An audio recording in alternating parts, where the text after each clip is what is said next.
Así que gloria a Dios. Voy a pedirle que abra su Biblia en la segunda carta de Tesalonicenses en el capítulo número 2. Segunda de Tesalonicenses capítulo 2. Y mire, yo sé que viene cansado, yo sé que he tenido un día pesado,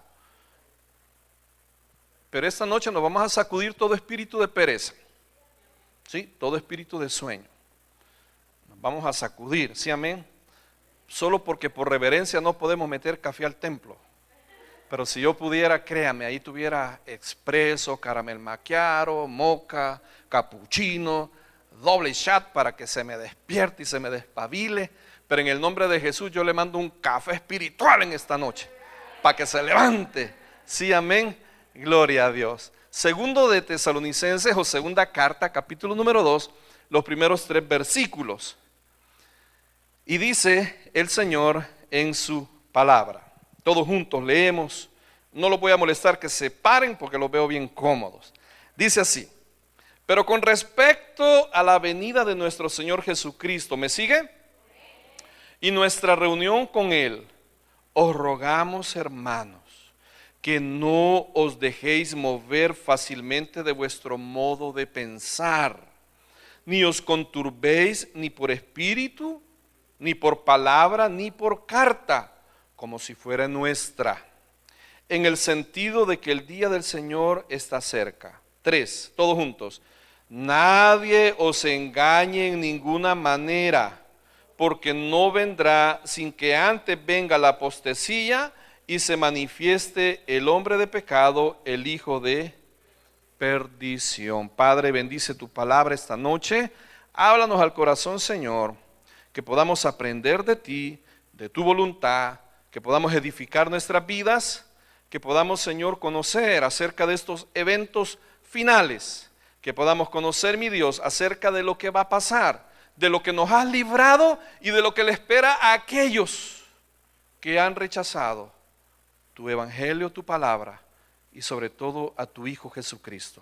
Te oramos en el nombre de Cristo Jesús. Y el pueblo de Dios dice: amén, gloria al Señor. Seguimos, hermanos, con el estudio de la carta de Tesalonicenses, la segunda, y vamos por el segundo capítulo. Ahora, sin más preámbulo o introducción, vamos a entrar de lleno a lo que es el texto. Lo primero que el Señor, o lo primero que Pablo está hablando a la iglesia de Tesalónica, Pablo comienza dirigiéndose a el pueblo. Diga conmigo, con un ruego. Pablo comienza dirigiéndose a la nación, o en este caso al pueblo de Israel, con un ruego. Vea por favor el versículo número 1, al final, dice: pero con respecto a la venida de Jesucristo, de nuestro Señor Jesucristo y nuestra reunión con Él, dice: os rogamos, hermanos. Pablo comienza como el segundo capítulo, con un ruego. ¿Qué es lo que pasa? Se echa de ver, oiga bien, su insistencia a que le presten atención a lo que va a decir. Por eso comienza con un ruego. ¿Por qué? Porque se echa de ver que el apóstol Pablo está insistiendo, el apóstol Pablo está enfatizando a que por favor le presten atención a lo que va a decir. Y yo me ponía a pensar el día de ahora estudiando, repasando el estudio, yo me ponía a pensar y me identificaba con el apóstol Pablo, porque parecería que los pastores es disco rayado. ¿Sí, amén? Parecería que es un disco rayado el nuestro, que venga temprano, que forme un estilo de vida, siempre la misma cosa. Siempre la misma insistencia, siempre las mismas exhortaciones, que haga del cristianismo un estilo de vida, que acomode su tiempo conforme a su día de servicio. Yo no sé si es porque así me lo enseñaron, no sé si es porque así me discipularon en mi iglesia donde yo nací, estudié, me gradué, trabajé. No conozco otro evangelio. No conozco otra forma de vivir más que esta. Y me identificaba con el apóstol Pablo, porque yo me hacía la pregunta, ¿por qué la insistencia? ¿Por qué la necedad? ¿Por qué siempre lo mismo? ¿Por qué siempre exhortando? ¿Por qué siempre animando? ¿Por qué siempre motivando? ¿Por qué siempre en esa insistencia de que no nos dejemos de congregar, que asistamos a todos los servicios? Yo me preguntaba, ¿pero y por qué? Y es que en nosotros Dios ha puesto un corazón de pastor. Es algo sobrenatural, hermanos. Es algo que sin buscarlo viene en el paquete cuando el Señor nos llama. El velar por el estado de las ovejas. Y entonces Pablo, en el primer versículo del capítulo número 2, Pablo comienza rogándoles, es decir, está insistiendo a que por favor le presten atención a lo que va a decir.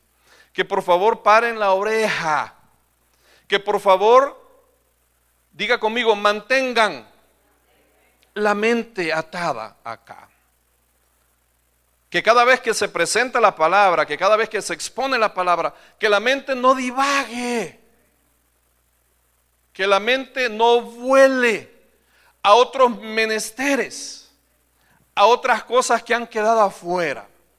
Ahora, ¿de qué viene hablando Pablo? ¿O a qué quiere que le presten atención? ¿A qué quiere que le presten atención?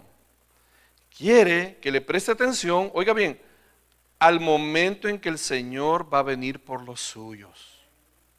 A eso quieren que, el apóstol quiere que la iglesia le ponga coco, como dice. Vea el versículo 1. Y dice, pero con respecto a la venida de nuestro Señor Jesucristo y nuestra reunión con Él, les ruego por favor que pongan, dice, que pongan atención. ¿Sí, amén? Les ruego, dice, que pongan atención. Oiga esto. La palabra venida se repite 7 veces en los 2 libros. O sea, hermano, no es un invento de nosotros. No es un invento de la iglesia. No es un invento de los pastores. Es una doctrina. Es una enseñanza bien establecida. Es una enseñanza, hermanos, que está bien plasmada en la Biblia. 7 veces repite Pablo el mismo tema en las 2 epístolas. 7 veces la palabra venida.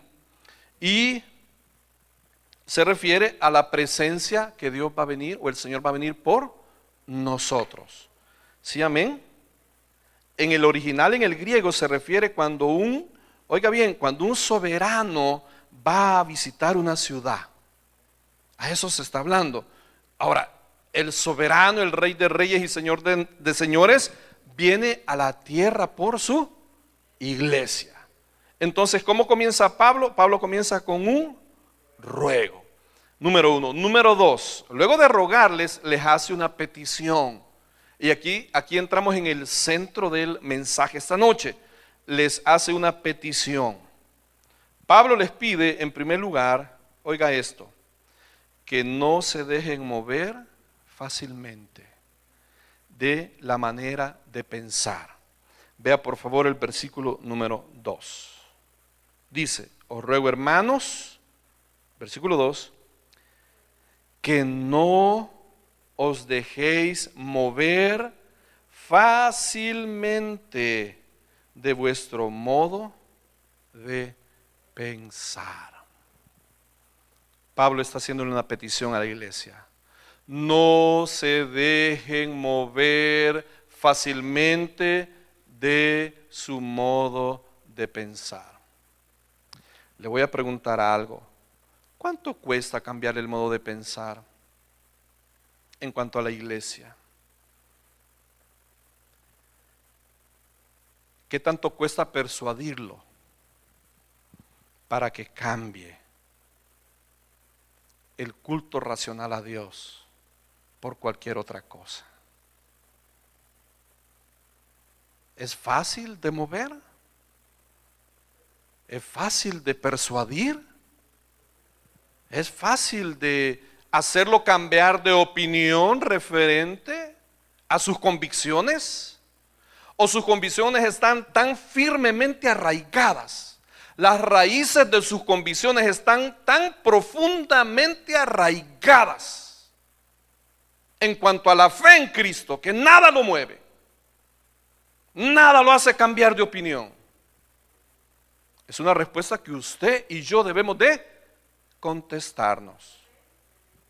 Pablo comienza haciéndole la petición a la iglesia que no, oiga esto, que no se dejen sacudir rápidamente. No se deje sacudir, hermano. Óigame esto, como que es un barquito agitado por las aguas encrespadas. En el original eso es lo que está diciendo. Que no se deje sacudir rápidamente. ¿Usted recuerda qué es esto? ¿Quiénes hacían de estos en la escuela? Sí, levanten la mano los que hacíamos de estos en la escuela. Cuando llovía, los poníamos en la pila de la casa. ¿Quiénes tenían barril en sus casas? ¿Quiénes nos bañamos con agua de barril? Y los poníamos ahí, ¿verdad? Los varones metíamos los soldaditos de plástico. En el original, Pablo está diciendo, óigame, no sea como un barquito que se mueve fácilmente. Que donde da Vicente, allá va usted con toda la gente. Que por menos de un plato de lenteja usted cambia las cosas del Señor. Si es que la palabra dice, conviértanse ellos a ustedes, no ustedes a ellos. Y Pablo dice, no sean como un barquito que se mueve fácilmente. Venite, no vayas. Vamos para allá.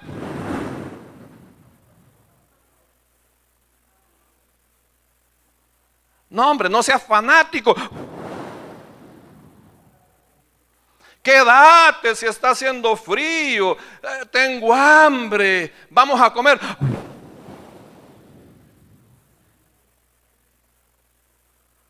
No, hombre, no diezme. Los diezmos es un invento de los pastores. Como que es aluvión. Hermano, esa es la primera petición que el apóstol le hace a la iglesia. No se deje mover fácilmente. Sobre todo por aquellos que no pueden ver ojos bonitos en cara ajena. Hay gente que no puede verlo bien porque ellos no están bien. Hay gente, hermano, que no puede ver que usted está progresando, que usted está avanzando, que usted, hermano, está creciendo. Y ellos, hermano, van a hacer todo lo posible, movidos por Satanás indiscutiblemente, para detenerlo, para frenarlo. Van a servir de lastre, para que en lugar de aligerarle el paso, le hagan carga y no lo dejen avanzar. Y entonces Pablo les dice, no se dejen mover fácilmente de vuestro modo de pensar. Hermano, no se deje mover por nadie, y menos fácilmente. Si lo van a sacar de la iglesia, si lo van a sacar de su estilo de vida cristiano, hermano, que les cueste, que trabajen duro por sacarlo. Hermano, que trabajen duro por cambiarle la forma de pensar. No se deje mover por nadie y menos fácilmente. Sea firme en sus convicciones. No cambie. Sea firme.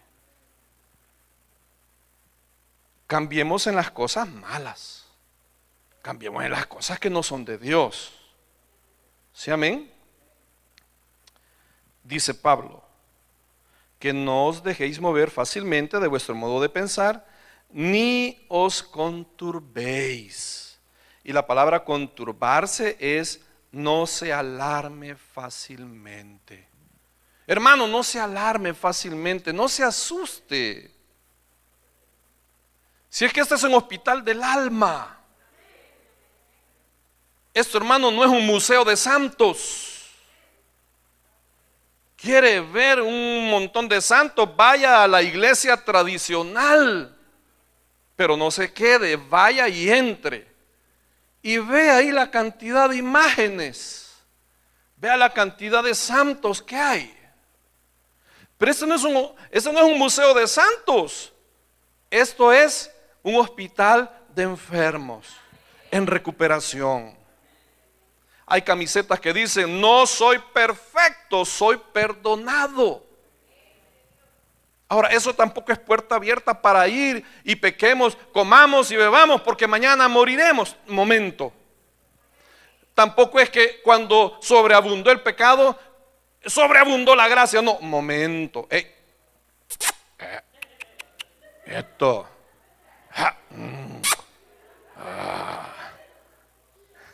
Vea que bien entienden, ¿verdad? Quieto, tampoco es así la onda. Pero no se alarme, no se alarme, no se agite rápidamente, no tome decisiones abruptas. Diga conmigo, abruptas. No tome decisiones ofuscadas. No se desespere, no se agite, no se alarme. Tenga paciencia, digiera las cosas, platíquelas con el Señor. Haga de su iglesia, hermano, haga de esta su iglesia hasta que Cristo venga. Y los que nos ven en las redes, hasta que Cristo venga, haga de su iglesia o haga del lugar donde se congrega su iglesia. Que podamos casar a sus hijos. Que podamos ver a sus nietos. Que podamos tener a sus nietos en la escuela bíblica. Que podamos crecer, desarrollarnos, servir. Que podamos, hermanos, vestirnos de plateado el cabello, de canas, en la misma iglesia. Que podamos despedirlo cuando pase a la presencia del Señor, hermano, y vengan nuevas generaciones. Dice Pablo: no que nadie los mueva de su forma de pensar, ni os conturbéis, ni se alarmen. ¿Me sigue? Ni se alarme. Amén. Ni se alarme. Ahora, en el caso de los tesalonicenses, hay 3 puntos que habían disparado las alarmas. ¿Sí, amén? Hay 3 cosas que habían disparado las alarmas en la iglesia de Tesalónica.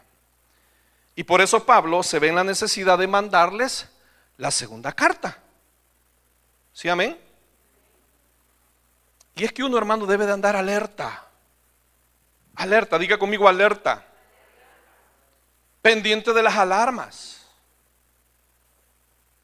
Así como usted chequea, y si usted renta un lugar, no me va a dejar mentir, que llegan los dueños del apartamento o el real estate y llegan a chequear las alarmas, amén. Cada cierto tiempo llegan a chequear las alarmas de humo para ver si tienen batería, si están funcionando. Cada cierto tiempo llegan a chequear las alarmas de monóxido de carbono, porque si no funcionan y hay una fuga de gas, hermano, amanece en la presencia del Señor y ni cuenta se dio. Porque es un gas inoloro, no huele, es un gas incoloro, no tiene color, como el monóxido de carbono de los vehículos. Y frecuentemente están chequeando las alarmas. Usted y yo debemos de chequear las alarmas en nuestros hijos. Cuando algo le parece mal, cuando hay un cambio de comportamiento, cuando hay algo que sale de la rutina, una alarma. Cuando usted siente que ya no quiere venir a la iglesia, que se ha acomodado, que no lee la escritura, que ya no quiere orar, hermano, una alarma, algo pasa. Cuando lo jala, tal vez no el mundo, pero cuando lo jala más la comodidad de quedarse en casa, una alarma. Y en la iglesia de Tesalónica se disparan 3 alarmas que hacen que el apóstol reaccione inmediatamente. Por eso vea en el versículo 2, dice que no os dejéis mover fácilmente de vuestro modo de pensar, ni os conturbéis, oiga, número 1, ni por espíritu, ni por palabra, ni por carta, como si fuera nuestra, en el sentido de que el día del Señor está cerca. ¿Sí, amén? ¿Me sigue? Que nadie lo mueva y que nadie lo asuste en cuanto a la venida del Señor. ¿De qué está hablando? Oiga esto. Parece, diga conmigo, parece que después que se leyó la primera carta a los tesalonicenses, porque Pablo manda la carta a la iglesia de Tesalónica, es como que un supervisor nuestro mandar una carta para que se lea a toda la congregación. ¿Me sigue? Cuando se lee la primera carta a los tesalonicenses, cuando se reúne a la congregación de Tesalónica y se le da lectura a la carta que el apóstol Pablo había enviado, parecería que no habían faltado los intérpretes. Parecería que dentro de la congregación hubo más de alguien que se levantó y dijo: yo creo que lo que el apóstol Pablo está diciendo, yo pienso que lo que Pablo ya no es ni el apóstol ni el hermano. Pablo dice, ¿me sigue? No sobraron intérpretes en la iglesia. No sobraron personas o no faltaron personas que le dieron su propia interpretación a lo que Pablo les había escrito. Eso es como cuando termina el culto y nos vamos a comer. Y ya en la mesa donde estamos comiendo sale el primer sabiondo. Ahora, no en esta iglesia, en otra iglesia. Sale el primer sabiondo y dice: mire, yo pienso que lo que el pastor dice está bien, pero allá va, si nadie le está pidiendo la opinión. Pero yo creo que debería de ser así. A veces, hermanos, ni siquiera nos hemos terminado de subir al carro y vamos de vuelta para la casa. Y sale uno o dos y comienzan ¿a qué? A dar su propia interpretación. Comienzan a dar su propia opinión a su manera de cómo piensa él o ella que son las cosas. ¿Me sigue? Eso estaba pasando en la iglesia de Tesalónica. Leen la carta del apóstol Pablo y se levantan los disque intérpretes. Entonces, ojo iglesia, 3 cosas, ojo. Dice el segundo versículo: ni os conturbéis, número 1, ni por espíritu. Hay personas, hermanos, que van a tratar de moverlo o que inconscientemente, sin querer, lo van a mover de su modo de pensar por el espíritu. Es decir, declaraciones, ojo esto, pseudo proféticas.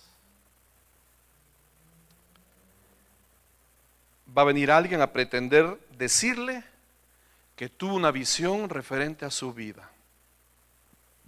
A eso se refiere. En el caso de los tesalonicenses, se levantaron personas que declararon tener visiones proféticas de lo que Pablo decía concerniente a la segunda venida del apóstol, ¿de quién? De Cristo. Cuidado, cuidado. Usted debe de tener discernimiento de espíritu. Yo en ese sentido, hermano, soy sumamente cuidadoso de no equivocarme. No puedo presumir de espiritual. No puedo presumir de tener dones profetizándole algo que es mentira. No puedo. Porque usted se va a preguntar y va a decir, ¿de qué está hablando este pastor? ¿Por qué me está diciendo esto?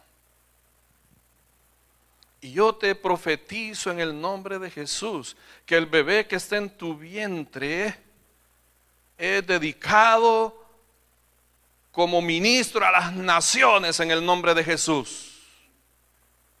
Y la señora no está embarazada.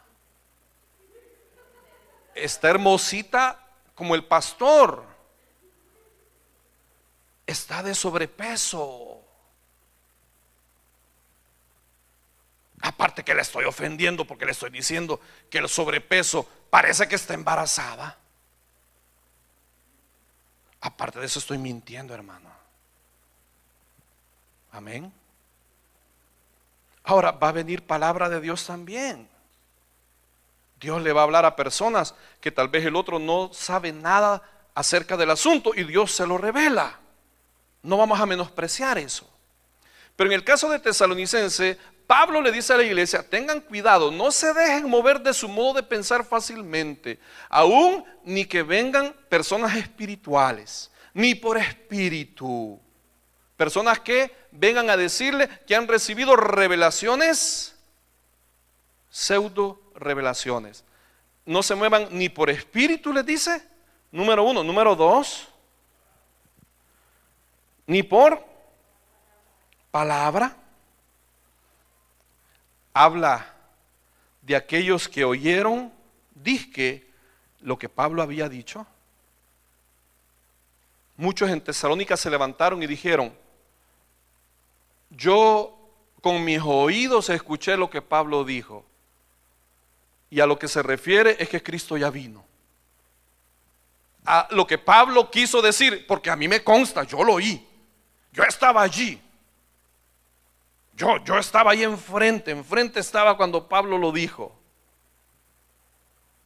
Y Cristo ya vino. Entonces, ¿qué pasó? Comenzaron a confundir a la iglesia. Cuidado con lo que recibe, cuidado con lo que oye. Cuidado con lo que oye. Cuidado con lo que escucha. No porque suena bonito, es bíblico. Cuidado con lo que escucha. Y luego, al final, ¿qué dice? Ni por palabra, ni por carta, como si fuere nuestra. Pablo les está diciendo que tuvieran cuidado de que se levantaran personas que habían dicho o que dijeran que ellos habían recibido otra carta más del apóstol. Cartas falsas.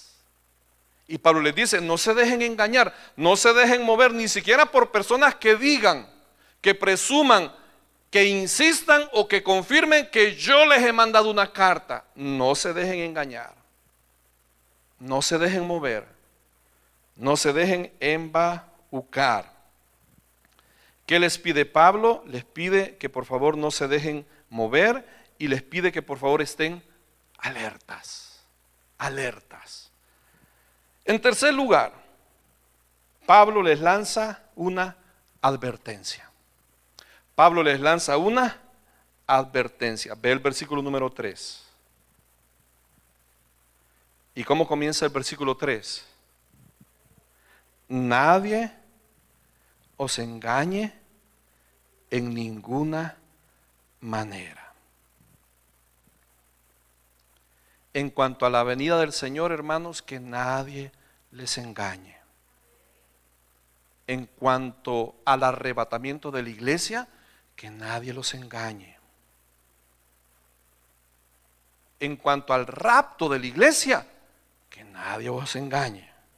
Dice el 3, nadie os engañe. Y luego dice, en ninguna manera, hermanos. En ninguna manera. Porque, oiga esto, porque la venida del Señor va a estar acompañada de dos eventos que tienen que cumplirse. Hay dos eventos, hay dos situaciones, hay dos cosas que deben de suceder antes de que Cristo venga por su iglesia. ¿Cuál es la primera? Lea conmigo el 3. ¿Cuál es la primera, iglesia? Porque no vendrá Cristo, no vendrá por su iglesia, no vendrá a hacer juicio sin que antes venga la apostasía. ¿Cuál es la primera cosa que debe de suceder antes del gran y terrible día del Señor? Que aparezca la apostasía. ¿Alguien sabe qué es la apostasía? ¿Me ayudan? Renegar de la fe. Apostasía. ¿Perdón? Ok, apostasía es el rechazo del cristianismo por parte de una persona que antes era cristiana. Eso es la apostasía. Es el rechazo del cristianismo. Es rechazar el cristianismo por parte de una persona que antes era cristiana. Esa es la apostasía. ¿Quién es un apóstata? Es una persona que reniega de la fe cristiana o de las creencias en que han sido educados. Esa es la apostasía. Como decía Ari, es rechazar la fe. ¿Qué es la apostasía, hermanos? Es cuando usted fue creyente. Es cuando usted ha sido creyente. Es cuando usted se congregó en una iglesia, hermano, sirvió, se bautizó, predicó,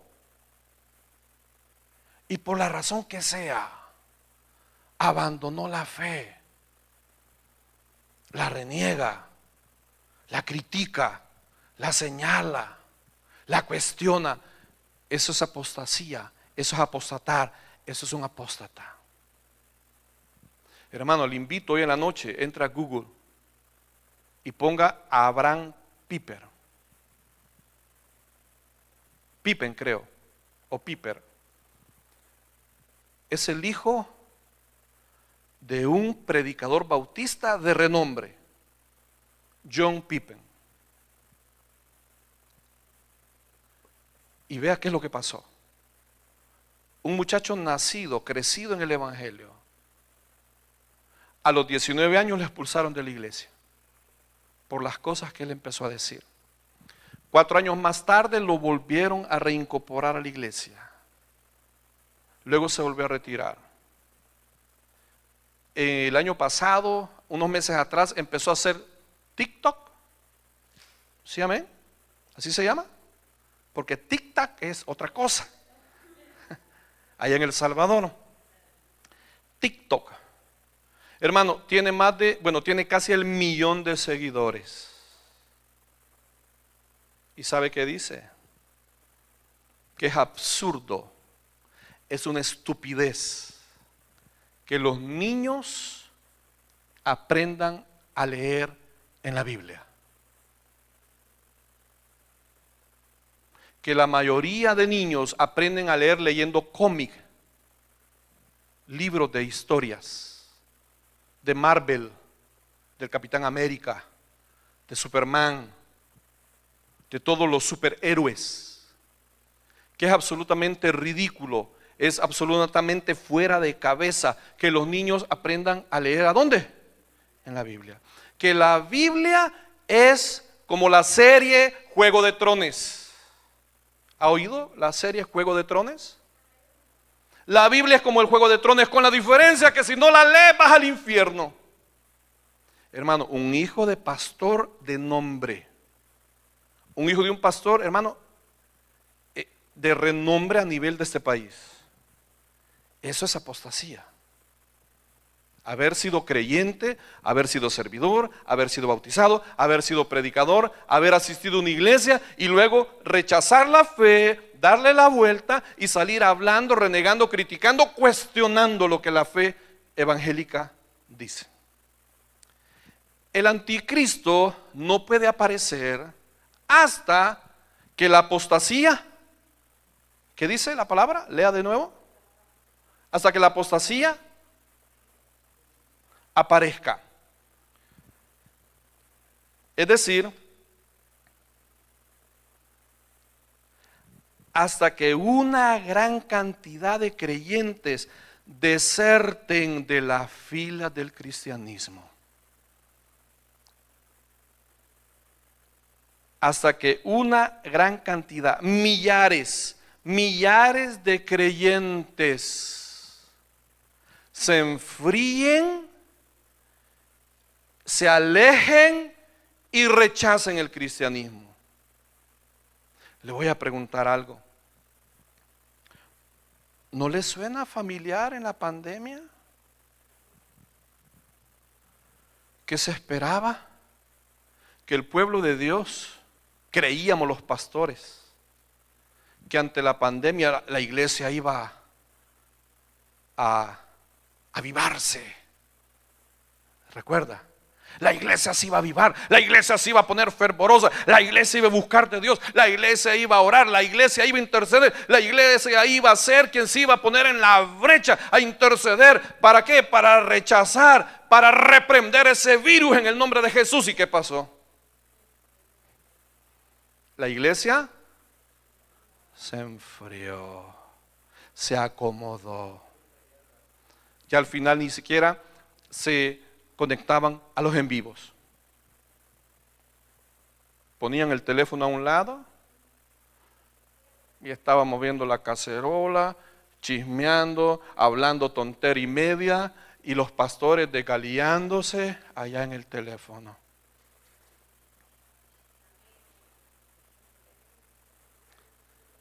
Y ha habido que sacarlos con grúa de la comodidad de sus casas, porque no querían regresar a los templos con la excusa de que había peligro de contagio. Pero allá andaban en el Costco, allá andábamos en los moles, andábamos en la nieve, andábamos en las montañas, andábamos en los ríos, andábamos de camping.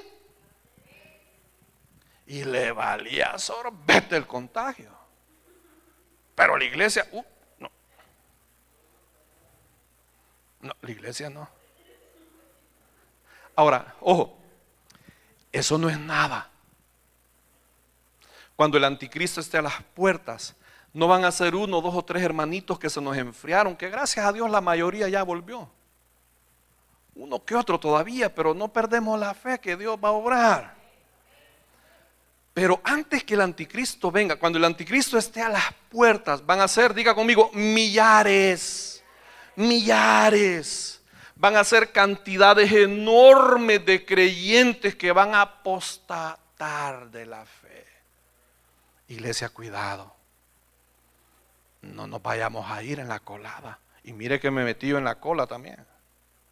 No nos vayamos a ir en la marejada. Antes que el anticristo aparezca, ¿qué debe de ocurrir? Debe de aparecer la apostasía. Vaya por favor al libro de Mateo rápidamente, capítulo 24. Solo para que tenga una idea de la apostasía. Mateo 24, versículo 10. Mateo 24, 10. Solo para que tengamos una idea. Cuando lo tenga me dice un fuerte amén. Vea lo que dice Mateo 24, 10. Dice: muchos tropezarán entonces y se entregarán unos a otros, y unos a otros se aborrecerán, Y muchos falsos profetas se levantarán y engañarán a muchos. Y por haberse multiplicado la maldad, el amor de muchos se va a enfriar. ¿Sí, amén? Vea por favor, Primera de Timoteo 4. Vaya para adelante. Primera de Timoteo 4, después de Tesalonicenses. Primera de Timoteo 4. Ve el versículo 1. Primera de Timoteo 4. ¿Sí, amén? ¿Lo tiene? Ok, espéreme entonces a mí. Vea lo que dice. Oiga. Pero el Espíritu dice claramente que en los postreros tiempos, ¿sí, amén? Algunos apostatarán de la fe, escuchando a espíritus engañadores y a doctrinas de demonios, por la hipocresía de mentirosos que, teniendo cauterizada la conciencia, prohibirán casarse y mandarán abstenerse de alimentos que Dios creó para que con acción de gracias participasen de ellos los creyentes y los que han conocido la verdad. La apostasía. El Espíritu dice claramente que en los postreros tiempos algunos apostatarán, algunos van a rechazar, algunos van a abandonar el cristianismo. ¿Por qué? Escuchando espíritus engañadores. Por eso Pablo le dice, no se deje mover ni por espíritu, ni por palabra, ni por carta. Y ahora, hermano, con las redes es bien fácil.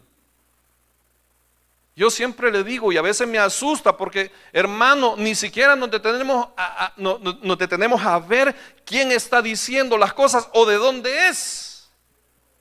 Simplemente le damos share, simplemente compartimos, pero no discernimos qué es lo que estamos compartiendo. No escuchamos, porque lo que estamos oyendo nos endulza el oído, nos agrada lo que dice, porque es un mensaje motivacional, porque es un mensaje de superación, porque es un mensaje que se escucha bonito. Pero aquí dice, escuchando espíritus engañadores, hermano. Espíritus engañadores y a doctrinas de demonios, que por la hipocresía de mentirosos que, teniendo cauterizada la conciencia, comienzan a predicar, enseñar un montón de cosas que no van acorde, que van contrario a lo que la Biblia enseña. Cierre conmigo, Primera de Pedro 4:17. Más adelante, ya sonó alarma, ¿verdad? Más adelante, pastor apostata de la fe.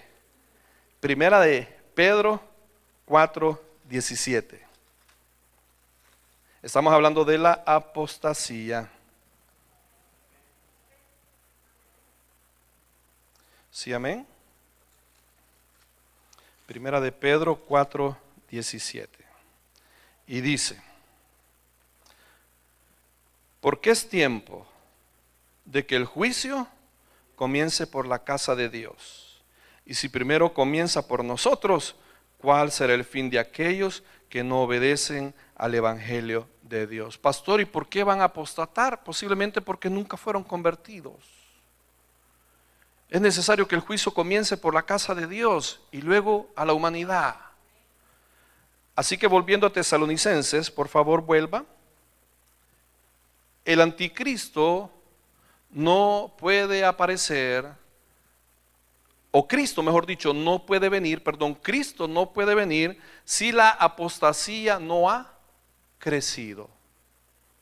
Si la apostasía no se ha desbordado, si no han sido millares de creyentes que han abandonado el cristianismo, número 1. Y número 2, versículo 3. Sin que antes venga la apostasía y se manifieste el hombre de pecado, el hijo de perdición. Es decir, el Señor Jesús no va a hacer juicio en este mundo si el anticristo no ha aparecido. No puede haber juicio. No puede haber el juicio del gran trono blanco. No puede haber, hermano, todo lo que va a ocurrir si el anticristo no ha aparecido en medio de la humanidad. El anticristo no es Satanás, hermano. El anticristo junto a Satanás y junto a la gran bestia forman la Trinidad satánica. Así como hay Padre, Hijo y Espíritu Santo, hay Satanás, el anticristo y la bestia. Así como hay una Trinidad divina, hay una Trinidad satánica. El anticristo no es Satanás. El anticristo no es el presidente que acaba de salir.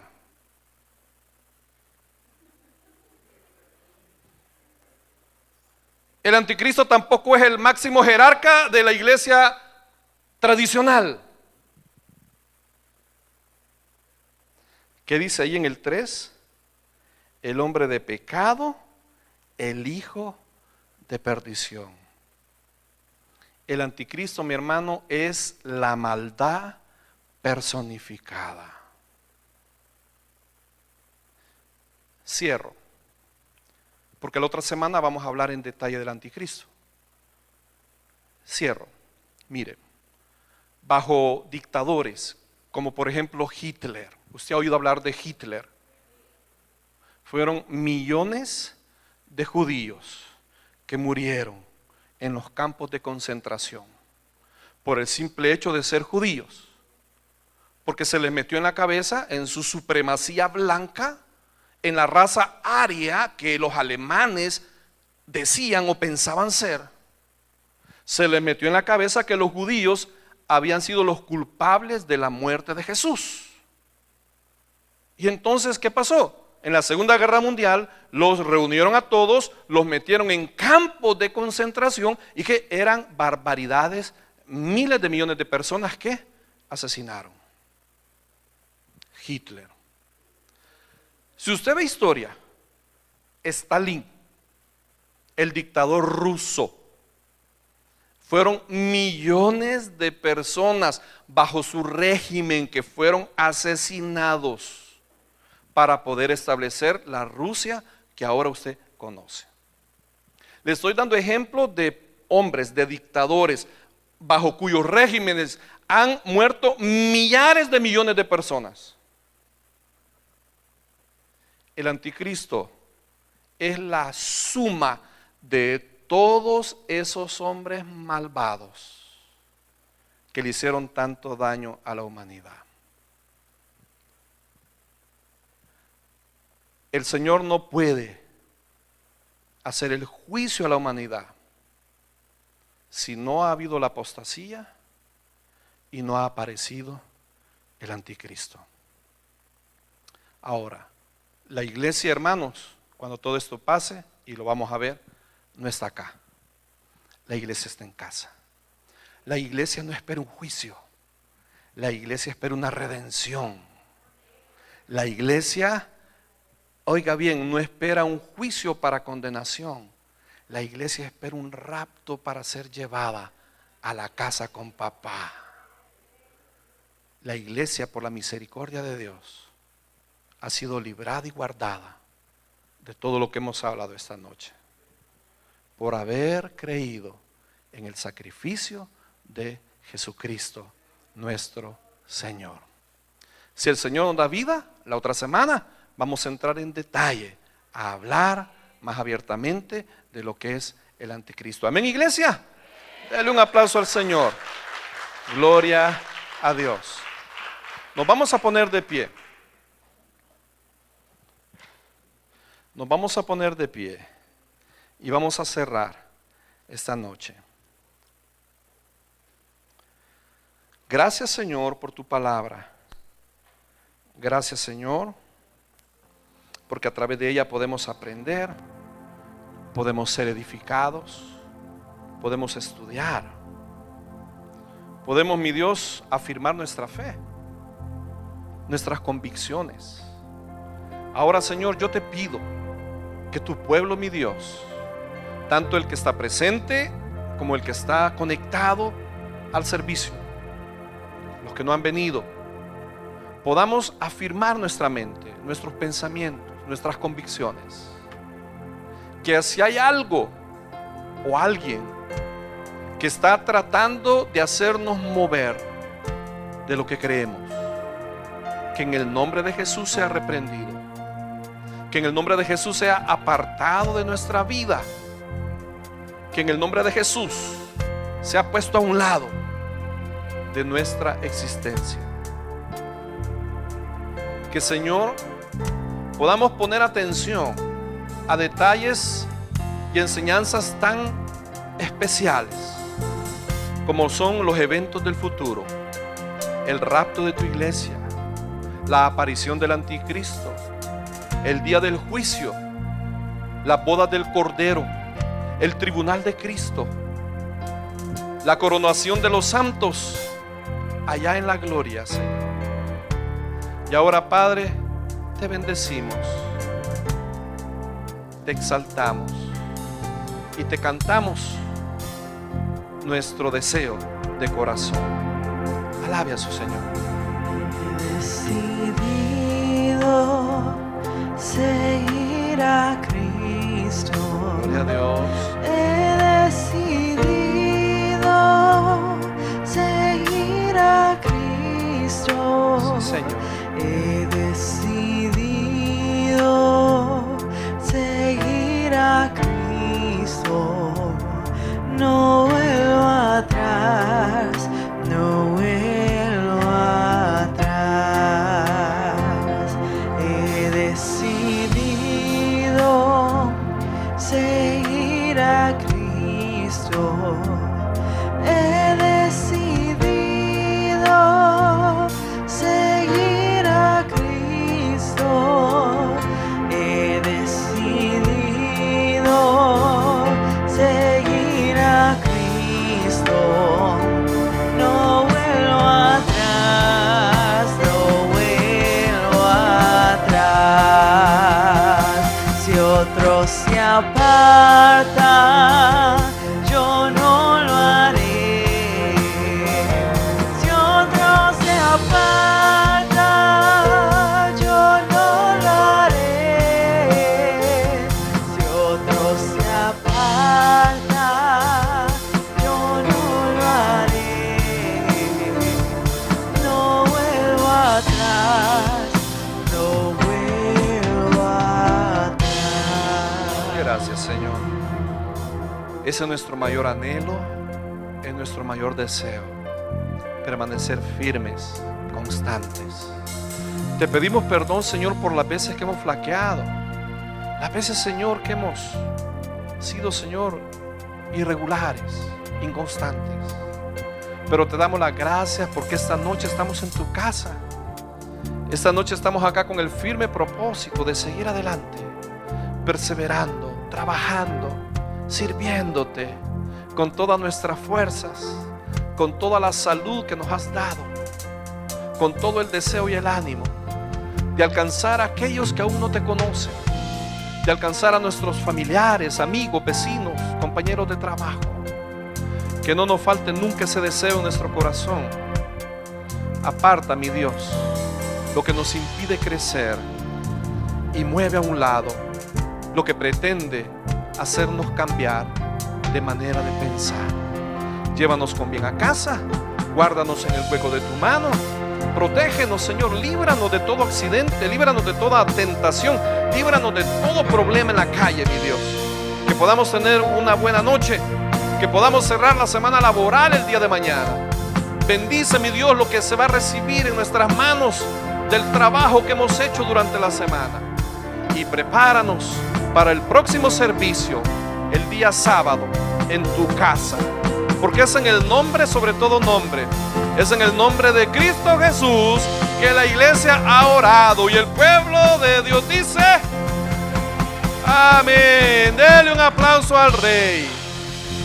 Gloria a Dios, hermanos. Con el favor de Dios nos vemos el día sábado, si Él lo permite. Bendiciones y buenas noches.